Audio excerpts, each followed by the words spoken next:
शंका।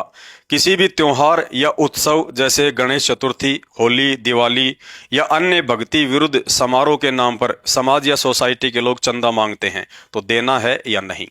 यदि घर या दुकान पर कोई होली, दिवाली, गणपति विसर्जन या गौशाला आदि के लिए चंदा या पैसा मांगने या रसीद काटते हैं तो उन्हें अपनी भक्ति व मर्यादाओं के विषय में समझाते हुए प्रेम पूर्वक मना कर देना है।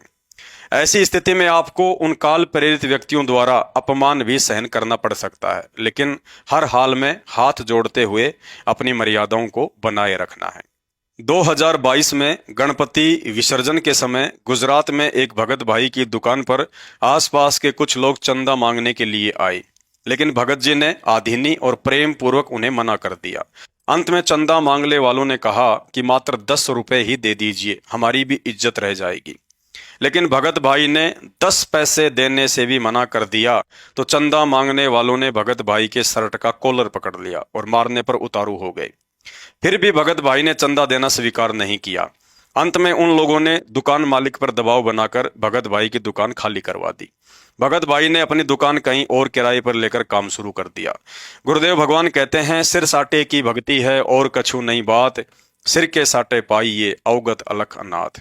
अर्थात उस भगत भाई ने अपना वर्षों से जमा जमाया बाल काटने के धंधे को एक पल में 10 रुपए के लिए ठोकर मार दी। ऐसी भगत आत्माओं के लिए ही परमात्मा कहते हैं, कामी क्रोधी लालची इनसे भक्ति न हो, भक्ति करे कोई सूरमा जाति वर्ण कुल खोई। ऐसी आत्माओं के लिए फिर परमात्मा भी कमी नहीं छोड़ता है। आज उस भाई का धंधा पहले से भी बहुत अच्छा चल रहा है और खुद का मकान भी खरीद लिया है। कहने का मतलब है, ज्ञान देकर गुरु अपने शिष्य की परीक्षा भी लेता है। उस दिन उस भगत भाई की परीक्षा थी। यदि फेल हो जाता तो ना घर का रहता और ना ही घाट का, लेकिन संघर्ष किया तो सतगुरु की दया का पात्र बना।